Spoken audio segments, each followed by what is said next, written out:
Welcome to the Amplify to Seven Figures podcast, where we look inside the mind of seven-figure entrepreneurs to see how they amplify their business and amplify their life. Let's welcome today's guest. Welcome to the Amplify to Seven Figures podcast. Today's guest has been in business since 1983. He's gone from average to riches to prison to rags to very rich. He's created multiple 6, 7, and 8-figure businesses online and offline with revenues in excess of 100 million. He's written over 50 online training programs, including Expert University, that teaches people the right way to sell on Amazon. He's also the author of the Amazon Code, How to Make Millions Selling Products Amazon Already Loves. Please give a very warm welcome to Todd Snively. Welcome to the show, Todd. Hey, Paul, thanks. I appreciate that very much. Todd, I will say you've had a bit of a crazy career, right? You've had a very experienced young man. And what's interesting is a lot of your businesses right now are automated and quite passive. So what would you say, though, is the most interesting business that you've owned? The most interesting. Well, funny enough, it's I had a 900 number business. And whenever, by the way, thanks for making me feel really old, too. I hear 1983 and I'm like, oh, man, I don't have too many years left, do I? But anyway, the most interesting business, believe it or not, was a 900 number business. And a lot of people nowadays don't even know what that is. Some of the young people have never heard of a 900 number. But back in the day, what the 900 numbers were known for were you would pay like $5 a minute. They charged per minute for the call, and some pretty girl would like whisper sweet nothings into your ear or wherever that would go. But that's not what we used them for. It was kind of funny. I was laying in bed one night, late show. I think maybe Jay Leno was hosting at that time, and I just couldn't sleep. So now all of a sudden it's 2:00 in the morning, and these commercials are coming on with these pretty girls. Hey, call this 900 number, $5 a minute. We'll tell you how much we love you and all of that.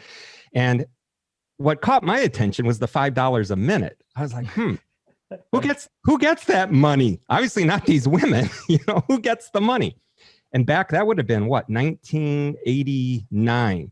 And back then, it was very difficult to figure out that 900 number business. It took me about 6 months. But I figured out how to get a 900 number and how much of that per minute charge I'd get to keep. And I created a program. And the thing with 900 numbers is the telephone company would bill for the call and then pay you. So you didn't need merchant accounts or anything like that. It was like a way to sell information and have the telephone company collect the money and pay you. So I started to think about information businesses, not whispering sweet nothings into people's ears, but actual information businesses. And eventually I turned it into e-commerce, one of the earliest e-commerce platforms, by saying something along the line. Let's say I had a fishing lure that I wanted to sell, right? I would run these TV commercials promoting the fishing lure and say, call this 900 number. We're going to tell you why this is the best fishing lure in the world. The cost of the call is $19.99, but just for calling, we're going to send you this fishing lure absolutely free. And we made program after program like that and attracted a lot of attention.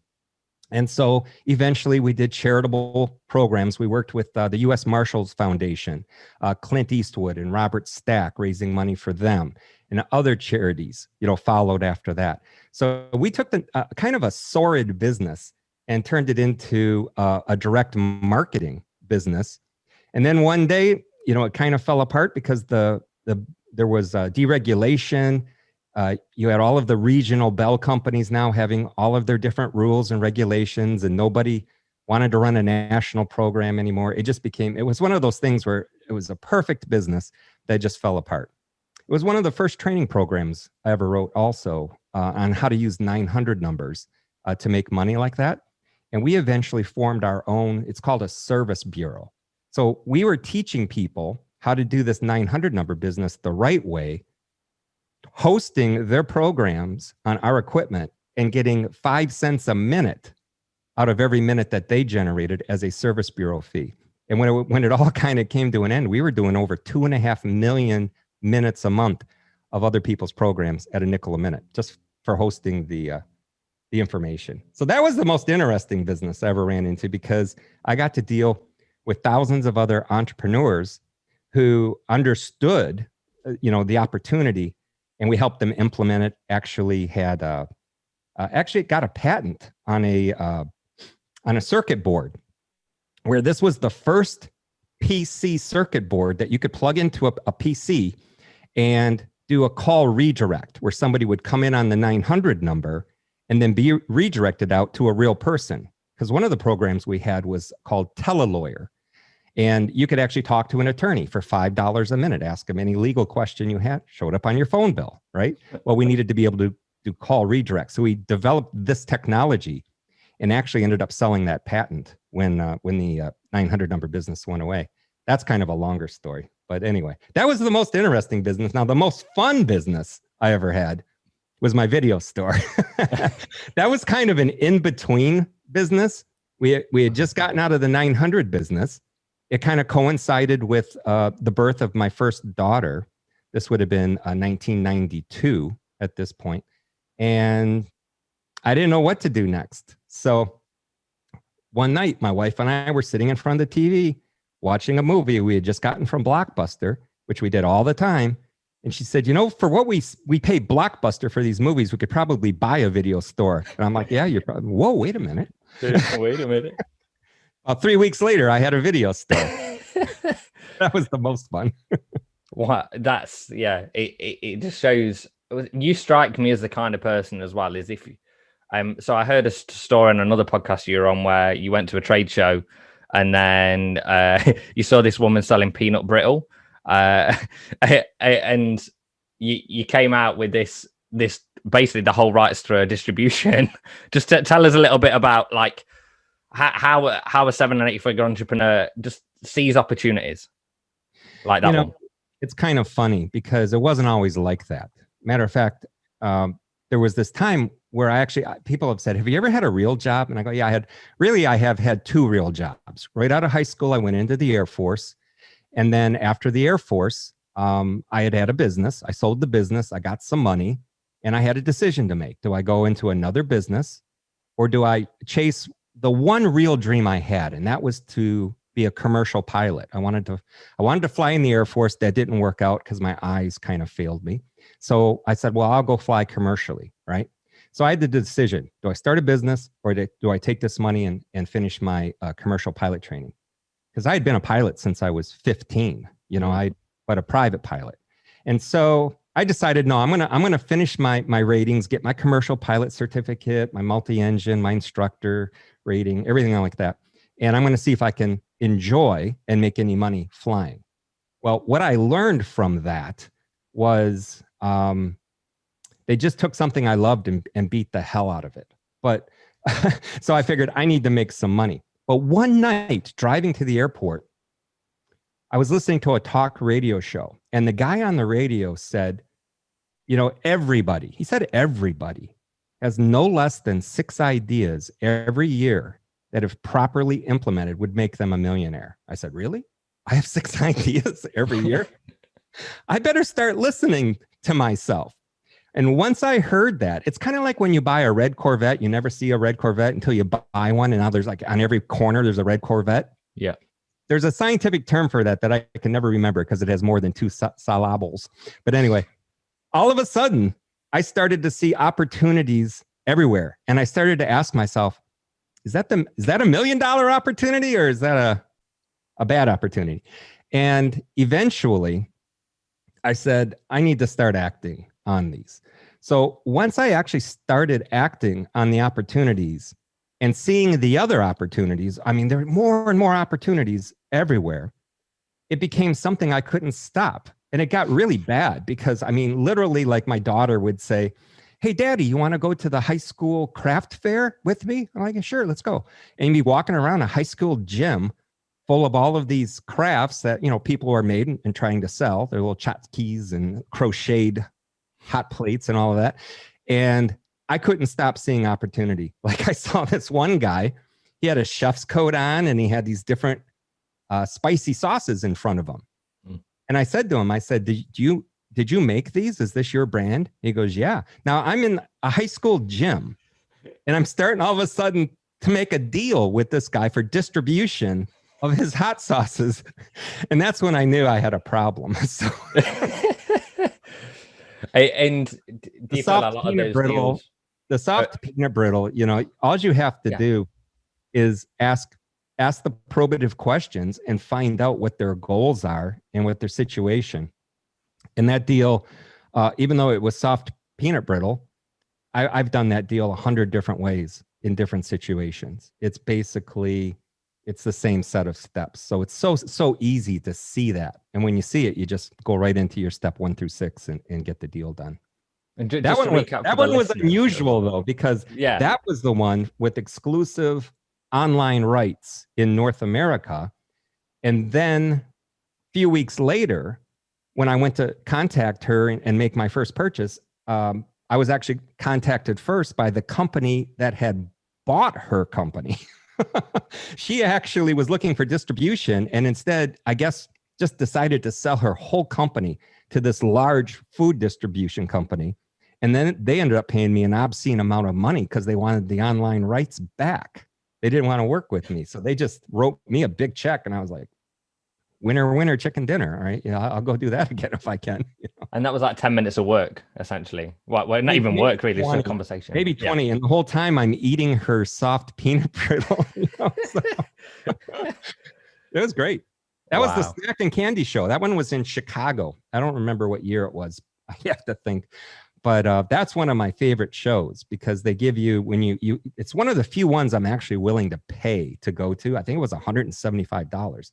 But they give you these 2 huge bags that you can go into the show with and fill up with free samples. So I usually just go over to the Godiva booth and just start bags and boxes of Godiva and carry them out. Shows can be fun. Yeah. That's really awesome and good to see. You know, like you say, once you see opportunity, everything else starts to click. And what's interesting is, you know, Tim Ferriss has popularized the 4-hour week, and I think there was a lot of people doing it before that, but he kind of popularized it. And do you think it's truly possible to actually achieve anything close to like 4 or 5 hours a week working as an entrepreneur? Yes and no. All right, and let me clarify that answer because it's a non-answer in a lot of ways. Yes, because I've done it. My core business of selling on Amazon that started in 2009 is 100% outsourced. My core Amazon business, tens of millions of dollars in sales a year, is 100% outsourced. All I do is I am a true CEO. I will look at my financials on a regular basis and look for red flags, right? And if I see a red flag, I'll contact the appropriate manager and say, hey, I see this red flag. What's going on? If they have an answer, then everything's cool. If they don't have an answer, then we have a problem, right? So that business, I literally, if I spend an hour a week on that, it's going through the financials. Matter of fact, I have a warehouse in Michigan that I've never been to. I have never been there. When we first started, I've had lots of warehouses. First one was March 2002. But this last one, we started in December 2008. We moved from that one to a nearby city and ended up with 2 warehouses there in 2015 through 2019. And then last year it was, we moved to this other warehouse and I've never been there. So I'm actually traveling up next month and I'll go visit this warehouse for the very first time. But I'm literally going to walk in and only one person will know me. The warehouse manager is the only one I've met. So that'll be interesting. So that business, yes, you can 100% outsource a business 100% if you want. So why did I say no? Because I don't believe a true entrepreneur stops there, right? I have tried a couple of times to retire, live the life, and I have been unable to do it because of that curse we talked about earlier of seeing opportunity everywhere. So I'm at a time in my life where I'm lucky enough to where I actually have 6 outsourced businesses. They're all outsourced. So what do I do with my time? Well, I help our members. We create the training programs. I do things like this and everything else that I want to do that I enjoy, right? And if I see an opportunity, I decide whether or not it's something I want to, add to the stable or not. We do a lot of testing, and a lot of stuff just doesn't pan out, which is fine. But what I try to caution people against is this, you've heard this term 1,000 times, shiny object syndrome, right? Somebody will start an opportunity and they researched it and it looked great to them. And maybe they invested $10,000 in a training program or whatever. And as soon as they start working on it, they hear they start to go, wow, this is work. And let me clue you in right now. You hit something legitimate when there's actual work involved. All right. So the fact that you're having to do work shouldn't be a surprise if you want something long-term and that's legitimate and scalable. So in any event, those people, it starts to hurt their brain that they actually have to do work. Then they hear the little ding in their inbox, and you have the 21-year-old life coach guru, right, who has minutes of experience, saying you should totally do this because it's push button easy and it's only $20,000. And you're like, yeah, maybe that's easier. And they think they're actually accomplishing something by changing gears like that. And we see this all the time. And it's really what those people are not entrepreneurs. I think someone once called them wannabe-preneurs or something like that. I don't know. But the problem is you cannot just randomly change course without having a really, really good reason. So people need to commit to what if you thought it was good at one point, stick with it until you've actually determined you made a mistake. Not just because, wow, this is work, because you can always outsource anything you don't enjoy doing. So did you find, with that whole, and I know you live pretty near to John Lee Dumas as well. And one of the things he says is follow one course until success. He says that quite a lot. So do you find when you see a new opportunity and you're like, right, okay, cool, I'm going to go in on this. Do you go, right, I'm going to keep following that course until it gets to a stage where I know it's outsourced and then move on to the next thing? Or do you sometimes even have to go, do you know what? This is not working out. We get both of, that happens all the time, both ways. I won't start a business that I know I can't outsource. Like if the business is one-on-one consulting with me, no, I'm not even interested, right? Because I can't outsource that per se. So it has to be outsourceable, or I'm just not interested, because the only way you can scale, and I don't know if you've ever heard of, wow, his name just escaped me, but his big thing is you can only make money by either selling more stuff, selling it to more people, or starting a whole new business, right? It's that simple. You have to decide, am I going to grow my existing business, right? Am I going to add to it? Or am I going to start new businesses that I can scale? I like starting the new stuff because the diversification is really important, especially if you have to depend on anybody else. And that includes a marketplace like Amazon. I'm depending on Amazon. Amazon goes away, that business goes away. Or any other key person. If you're counting on them, you have a problem, and you really need to diversify so that if one of the eggs, becomes a baby and flies the nest, you're not out, looking to be the fry guy at McDonald's the next day. So diversification is really important. That's why I have multiple streams of income.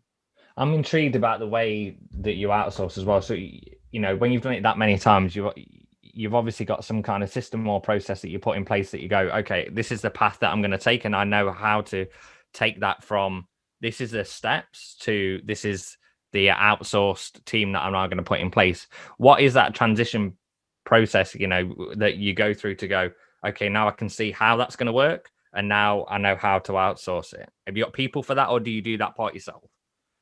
Well, it always starts with me understanding everything that's involved. I don't, I'm not to the point where I'm going to hire somebody and say, learn how this business runs and then figure out how to outsource it. That to me, no, I don't think you're putting way too much faith into, it could be a key employee, but that's your job. I really believe that's your job, right? So on any income profit center that I'm looking at, I'm going to know exactly how everything works from nuts to bolts, right? That's when you're the chief cook and bottle washer, all right? You're figuring it out yourself. Once you understand it, you're then able to create the SOPs, all right? The standard operating procedures. And we use a piece of software where we can actually create the SOP and then assign, it's called a workflow. We create the SOP into a workflow and then assign the workflows to VAs. So if I have 30 or 40 VAs that are in my database, and I have, I'll give you an example. So let's say I want my Amazon seller feedback checked once a week. If there's any negatives or neutrals, I want them dealt with. So what I'll do is I'll say, oh, okay, Mary Jean, I'm assigning you this workflow. I mean, that's all done automatically. She gets an email saying, you've been assigned the workflow, checking seller feedback. Click here. And so she clicks and goes into the system, and every step is numerated that she has to check off on. And this is all tracked in the dashboard. Mm-hmm. So if I'm like, oh, I wonder how Mary Jean's doing with that workflow. If she misses a step, I'm going to get an email anyway, right? And then when she's done for it with that week and she marks it complete, it just recycles and gets reassigned to her to do the next week. That I haven't. So when was the last time I checked my seller feedback on Amazon? Years. So you can take every single aspect of running that business and create I call it the peanut butter and jelly sandwich. And here's and this is where people make a mistake. They go, okay, step one, make a peanut butter and jelly sandwich. How would you do that? Now, let's play that, Paul. Paul, how would you make a peanut butter and jelly sandwich? So I get the bread out. Wait a minute. What kind of bread? What kind of bread? White, because it's unhealthy. Okay, and where did this bread come from? So it come from the bread bin. And where's your bread bin located? How do I get the bread bin's in the kitchen? I'm doing? Yeah, exactly. We got to break it right down by micro steps.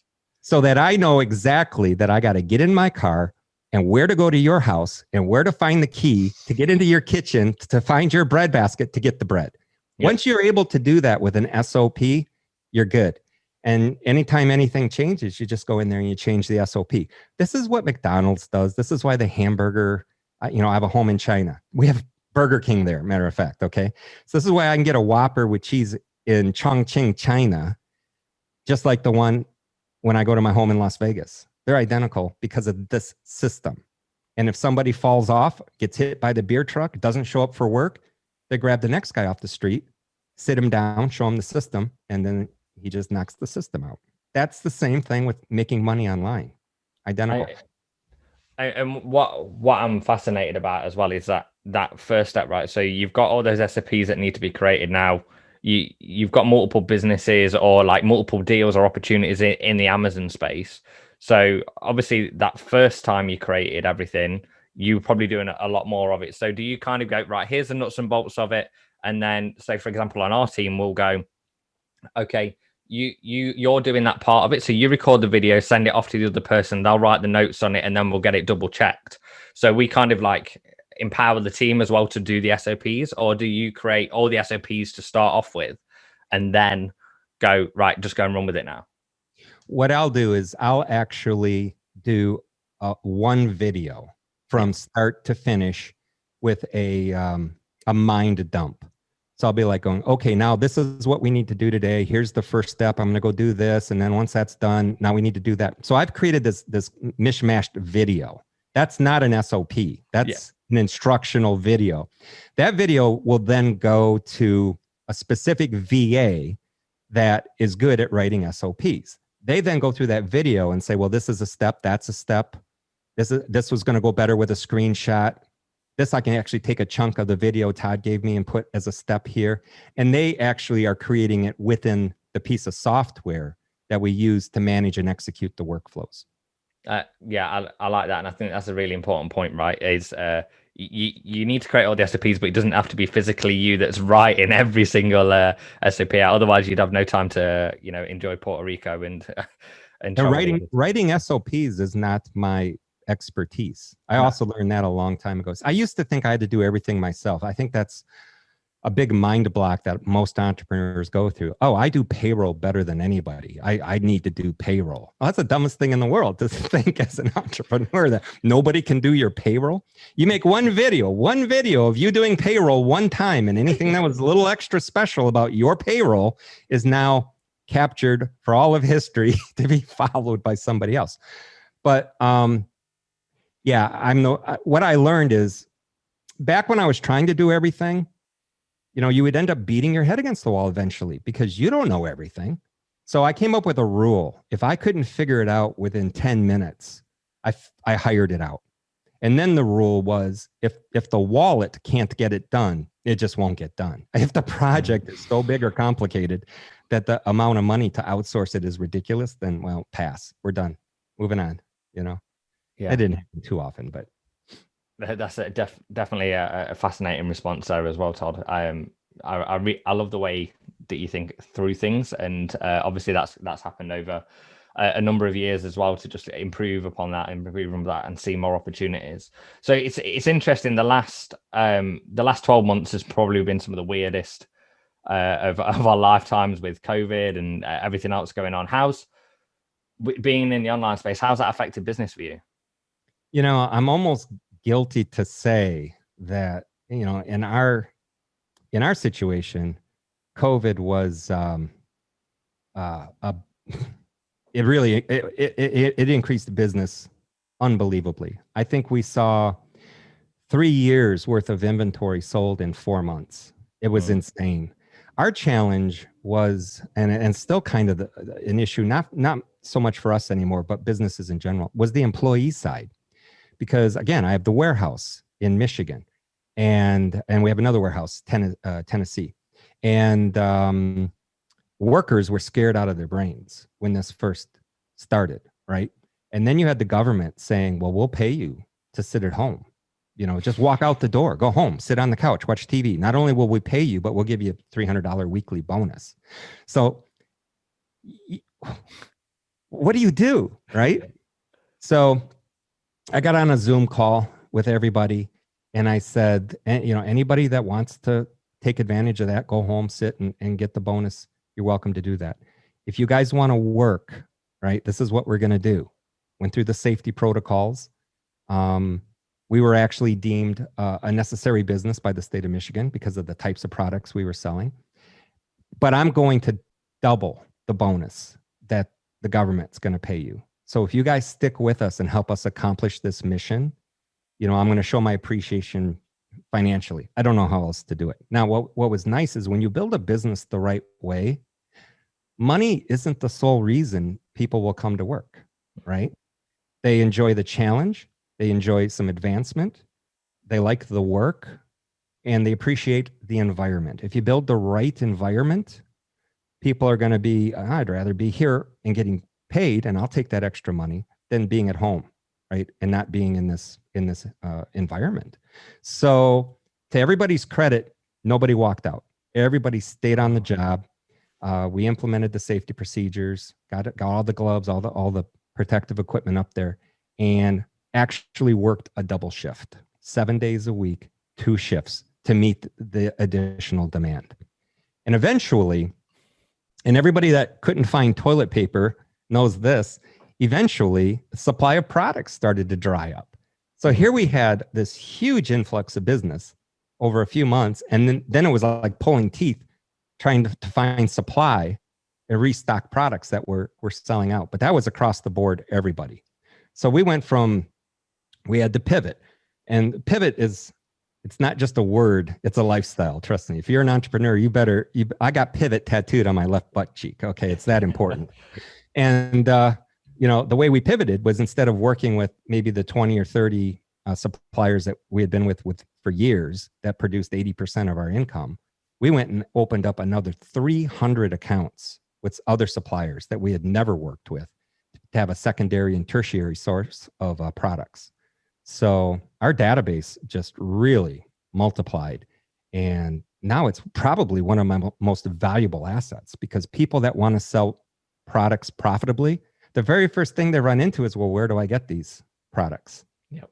Well, if they could answer that question, they'd be millionaires, right? Because it's pretty simple. If you know where to go buy something for $1 and sell it for $2, you certainly don't need my database, right? But in any event, pivoting is what really saved us last year. It was a financial windfall for sure. We're seeing things settle down. But when I say settle down, it was like prior to COVID, I want to say the number was right around 15% of all of retail transactions were done online. 15%. A lot of people think it's higher than that. No, it was only 15%. Well, now a lot of brick and mortars went out of business. Everybody was, kept at home, so they had to buy stuff online. I think the number jumped to 27% of all retail was done online in 2020 because of COVID. So we're thinking, well, when COVID kind of gets under control and people can get in their cars and the stores are stocked again, what's going to happen? We haven't seen any drop. When it went up and hockey sticked, it's still here. It's still here and going strong. So all of the experts are saying if it does go down, it might go down a percentage, but not back to where it was. So people that had never tried e-commerce before, never bought anything online, were introduced to buying online because they had no choice. And what they discovered was they actually like it. They like it. So this created a huge issue for Amazon. All right. Amazon, they're really good at innovating, but they're also like this huge boat. Yeah. And you try to turn something like that, you got a plan, and it's going to take a hot minute and it may not go exactly right. And they found themselves in that situation. But to their credit, they did like 10 times better managing that whole boom in business than I thought they would. And they're doing a great job now. It was a little weird at first as an Amazon seller, but they're getting their act together now. And it's just going to get better and better. They actually need more sellers because of the way they're doing business. And that's why, that's still why I'm still teaching people how to sell on Amazon. I call it the right way, because if you do it the way Amazon wants you to do it, they do nothing but reward you. And so that's why it's my favorite business now, actually helping others. I love it. It's fantastic. And now, just before we started recording, I said, hey, I'm going to ask you this question. You're like, it's like, you might not like my answer. So what do you want to be remembered for when you die? Not a damn thing. Yeah. I got to tell you, when I was growing up, I grew up poor. All right. I grew up in the ghettos, if you will, the white ghettos, if I can say that, not get canceled. And I didn't know what a rich person looked like. I didn't know what wealth was. I just knew it wasn't us. Right. And my dad didn't make a lot of money. My mom, stayed at home, and it was tomato soup almost every night for dinner, Wow. Homemade too. That was the ketchup bottle in the hot water. So I didn't really know what money was. But whenever I was reading a history book, right, or watching TV, I'm like, wow, these people that are in these books and on TV are super, super, super special, because what percentage of the world population do they represent? A microcosm, a fraction. So what right do I have to have any expectation that once I'm gone, anybody except, maybe my closest drinking buddy or kids will remember me until they're gone, right? And I think of all of the people, in my family line behind me that have passed on that nobody ever thinks about. So I have zero expectations. I don't care. I honestly don't. All of that is for the living to decide, and whatever makes them happy. That's why I told my wife, I said, hey, when I do croak, and I'm pretty sure I will go before you, just burn up my body and scatter it somewhere. And I don't care where. I don't want to be around anymore, as that reminder. I said, but if you decide you want to, keep my ashes on the mantelpiece, that's for you, not for me. So I don't do anything for legacy, for what people, a true entrepreneur doesn't really care what anybody thinks about them anyway. They make their own decisions, they do their own thing. And so I always have looked at life as a game. I want to play that game. I want to learn my strategies. I want to figure out what the rules are. And I want to play this game the best I can play it. And when I'm done, when the game is over, when I'm dead, then I'm done, But when I was growing up, the way I thought you won that game was getting to your deathbed, having owed nobody any money, and maybe having a couple of dollars in the bank. That back when I was like a teenager, that's what I thought success. That's what I thought life was all about. Just getting through this crazy thing called life without ending up in the poorhouse. That was my only goal, and I didn't know how to do it back then. It's like when I would look at somebody would buy a car, and I'm like, oh my gosh, they must be rich because they just bought a car. I didn't know they borrowed 90% of the money,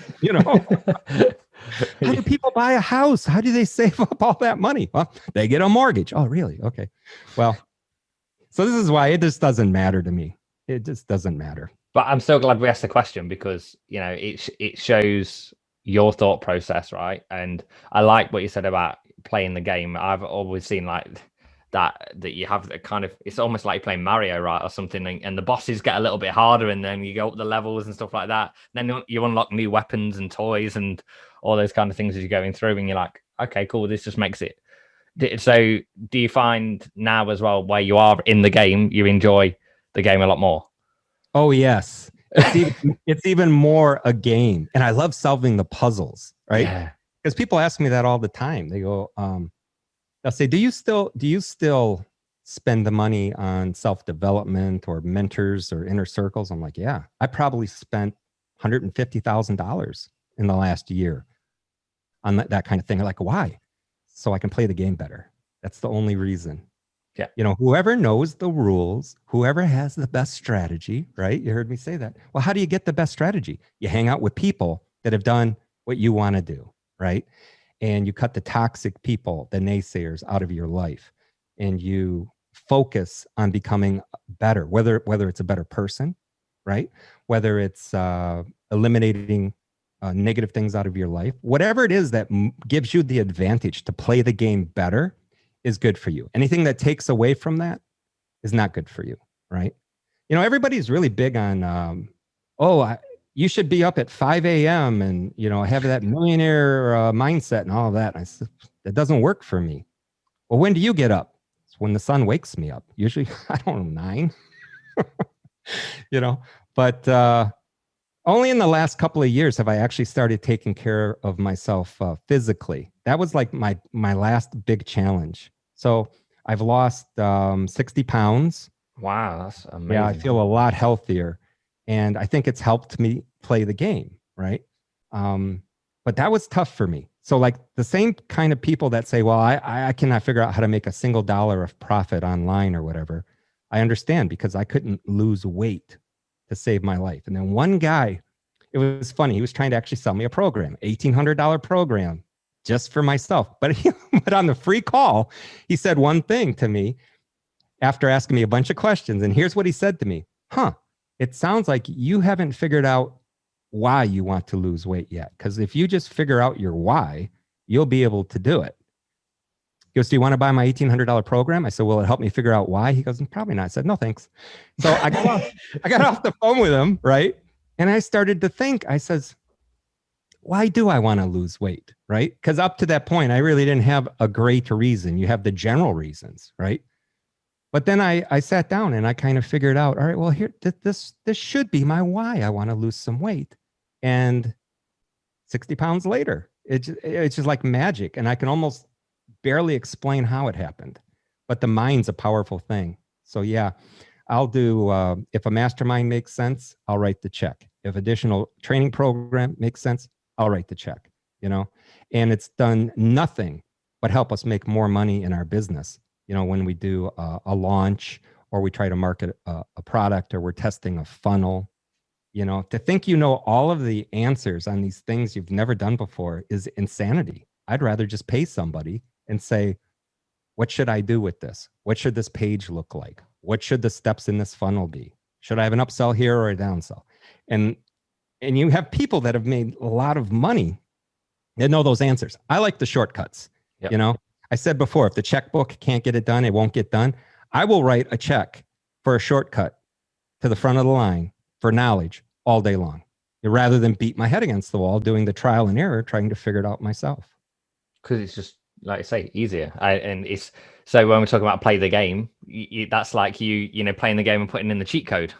Well, yeah, and you said it before. It's like the one thing we can't get is more time, right? We all have 24 hours in a day. So do I want to waste my time or write a check and save all that time? Well, the time's more valuable. So I'll write the check every single time. I love that. And that's really valuable for our audience as well. You know, like, even if you're just getting started, or if you're at the 6-figure mark, like, be prepared to write that check more, because that's going to accelerate the growth 10 times faster, as long as you might find the right people. And if your checkbook can't get it done, you have to be prepared to do the things that need to be done when you don't have money, that once you have money, you won't want to do anymore. Just understand that. Someone will say, well, I don't want to do this. So do you want to pay someone else to do it? I don't have the money to do that. Well, then shut the heck up. It's what I'll do there. What do you want me to do? So Todd, it's been great having you on the show. What is one quick win that people can use to amplify their business or their life today? I would say get on Audible and find an audiobook that talks to you. If you're having trouble with procrastination, find a book about that. If you want to hear inspirational stories, go get something from Les Brown or Jim Rohn and put it on your phone. And when you're out there walking or driving or sitting on the crapper, listen to that. All right. And fit that into your day. Every single day, you should spend some time trying to better yourself. And it's one of the cheapest, best ways I've found to do it is the Audible books. I totally agree with that. I think I've read about 90 odd books on Audible, and like it used to be physical books, just couldn't do them. Just couldn't get through. I can now, but at the time, and then someone introduced me to Audible books. And what would you say out of the books that you have had on Audible, what's probably changed your life the most? The Les Brown collection, no doubt about it. Les Brown was an actual mentor of mine back in the 80s, and his career is actually quite fascinating also. A lot of ups and downs. It's never straight up, by the way. I can't think of too many people where it's straight up. Lots of ups and downs. And I was actually on a speaking circuit with him. And so I would get to listen to him all the time and actually talk to him afterwards. And he would tell me the exact same things that are in his books, that he says in his speeches. It's like he doesn't change it when he's off the stage. And so what he says has had the most impact to me. Anything by Les Brown. Matter of fact, when I wrote my book, my first book, the Amazon Code you mentioned, every single chapter starts with a Les Brown quote. That's how significant Les Brown was in my life. I'm excited for that book as well, because I just ordered it today on Amazon, so that's coming tomorrow. We're going to be going through it internally, so I highly recommend people go and get the Amazon Code. And Todd, where can people find out more about you? Well, they can go to my website, toddsnively.com, or expertuniversity.com. So the business site and the personal site, or just do a Google. If you Google my name, there'll be 3 pages of results of all kinds of stories and articles that they've written about me. Because one of the things, and we didn't talk on this too much, I know we had limited time, but one of the things people like to talk about, maybe we do this again, is one of the things I'm known for is I've made $100 million, but I did it the hard way. I did 50 million prior to 2002. I lost everything in February 2002. And since then I've made another 50 million, actually more. So we call it the 100 million the hard way. And we don't suggest anybody do it that way, but we talk about it in the book a little bit also. But it's never a straight line up. You have to, matter of fact, this is what else Les Brown, I'm going to leave you with this. Les Brown said, you're either in a situation, you've just left a situation, or you're headed for a situation. And it's how you handle yourself in between those piles of garbage that will determine how your life goes. And so you just keep that in the back of your mind. It's not going to be good times in a straight line up. It's going to be, you're in a situation, you've left a situation, or you're headed for a situation. And be prepared. Attitude is everything. Having your mental strength is the best thing you can do for yourself. Fantastic stuff there. So you've been listening to Amplify to 7 Figures podcast with me, Paul Ace, and my amazing guest, Todd Snively. Go and check him out at toddsnively.com. Remember, amplify your business and amplify your life. Bye for now. Thanks for listening to the Amplify to 7 Figures podcast. To access the show notes, episodes, and this month's giveaway, head over to www.amplifyto7figures.com. Remember, amplify your business, amplify your life.